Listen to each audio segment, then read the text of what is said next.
Hi, welcome. I'd like to take a couple minutes to discuss the issue of as to why so many dog owners are settling for limited results and failure. Why they're giving up and just kind of allowing their dog to hold on to the lead role, and all the issues that go along with that, with the fear, the stress, the anxiety that comes through that role, for the dog. Because again, I explain on my videos about that fear issue, and that to really show you or explain to you that you don't have to settle. I mean, it doesn't matter how long your dog has been holding on to this role. That nature's all about second chances. I mean, there's that you have the ability to to change. You really do. Because it's all about how you think. It's all about how you're connecting. It's knowing how to change out the foundation stones of the relationship, so that you can lift the burden of the role off your dog's shoulders. And because by doing that, you're doing your dog a big favor, and you're doing yourself a favor, because oftentimes what happens is even though I know dog owners, they absolutely love their dogs, but they're just into us. Then they're into a situation of ultimately knowing that the dog isn't happy. The dog, they're avoiding. Dog owners are avoiding situations that will trigger certain reactions with their dog, and they're carrying around a level of frustration with that. It's not a happy experience, but you love your dog, so you're going to accept it at a certain level, but still not be happy with it. So the problem here is, I just want to show you basically that, if you've gone through training, if you've gone through in any system that is elevating these ideas about learning up into a level that is basically interfering in role change, because that's what certain ideas do, because they don't. What they don't do is they don't give you an opportunity. They don't align your psychology. They don't bring you into competition, so to speak, for that role. They don't. They interfere in the role changing process. So there's so many systems out there right now that do that. I mean, they're not helpful.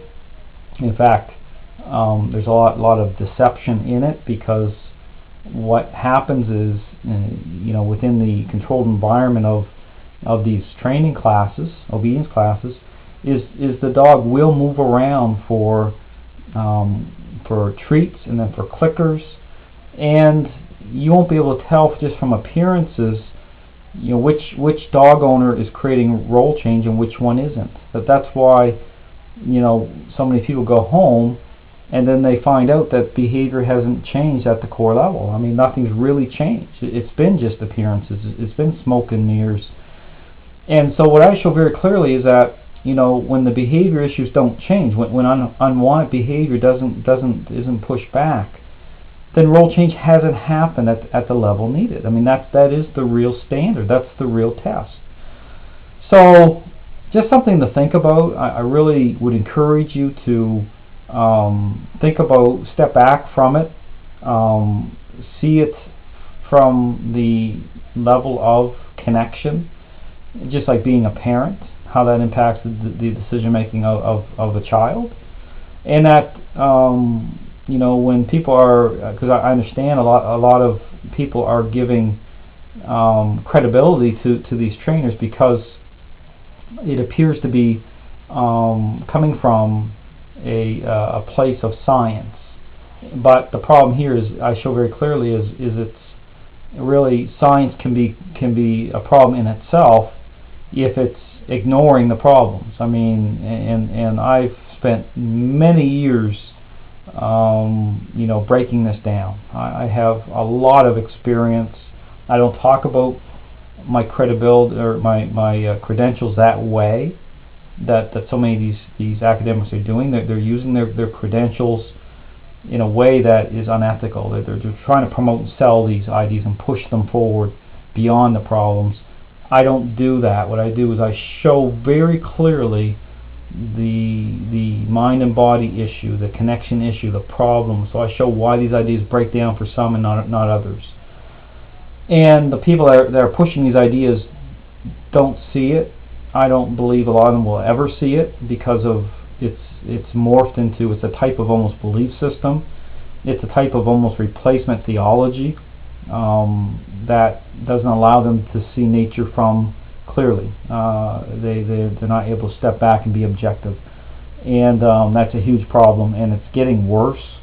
And my goal here is to empower, to educate, to get people to see it, see this connection level, what it represents.